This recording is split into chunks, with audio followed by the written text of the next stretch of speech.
So hello guys, তোমরা সবাই কেমন আছো? জানি না, বাট আমরা এখানে এখন খুবই খারাপ সিচুয়েশনের মধ্যে আছি। কারণ আমাদের এখানে প্রচুর পরিমাণে বৃষ্টি হচ্ছে। তো আগের দিন ব্লগে আমি দেখিয়েছিলাম যে আমাদের বিল কেমন ভরে গেছে বৃষ্টিতে। তো এখন আজকের দিনটা সকাল থেকে বৃষ্টি হয়েছিল না, তো সবার মনের মধ্যে একটা আশা ছিল যে হ্যাঁ বৃষ্টি কমে গেছে, তো এখনও জলটল নেমে যাওয়ার একটা চান্স। তো এখন দেখো যে কেমন বৃষ্টি হচ্ছে, আমি যদি দেখাচ্ছি ওয়েট। এখন ছাদে আছে এই মুহূর্তে, তো মানে অনেক জোরে বৃষ্টি হচ্ছে, তো আমি তোমাকে ঠিক করে দেখাতে পারবো না, বাট হ্যাঁ আমি দেখানোর চেষ্টা করছি। তো এখন আমি খুলেছি দরজাটা, বাট তো এবার দেখো কেমন বৃষ্টি হচ্ছে। ঠিক মানে এতটা বৃষ্টি কেউই আশা করেনি হঠাৎ করে।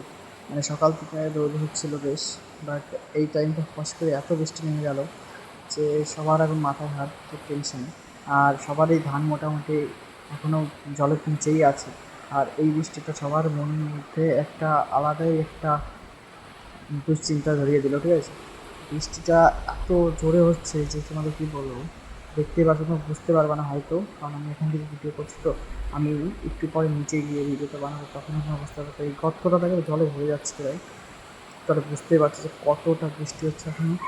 আর এই যে সামনের দিকটা দেখো, পুরো বৃষ্টি হচ্ছে, শুধু সাদা হয়ে গেছে পুরো। নিচে গিয়ে তোমাকে ভিডিও আমি দেখাচ্ছি, রাইট? ততক্ষণ একটু দাঁড়াও, নিচে যাই, সেটি ভিডিওটা আমি। তো ওই নিচে এসেছি, আর নিচে ভিডিওটা দেখো, তুমি এবার বুঝতে পারবে বৃষ্টিটা কত জোরে হচ্ছে। আর এখানে আমি আর আমার কাকা দাঁড়িয়ে ভিডিওটা বানাচ্ছিলাম, তো কাকাও টেনশনে আছে অনেক। তো এখান থেকে দেখো বৃষ্টিটা মানে জাস্ট সবার মনের মধ্যে একদম দুশ্চিন্তা গেঁথে দিল একদম এই বৃষ্টিতে।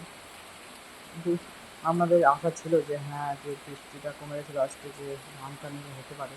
কিন্তু এই বৃষ্টির পরে আর হয়তো আশা নেই। তো বৃষ্টি কন্টিনিউ হয়ে যাচ্ছে, তো বৃষ্টির পরে যে কী হবে আমি সেরকম আপডেট জানাবো। তো ততক্ষণ বাই বাই। আর আমাদের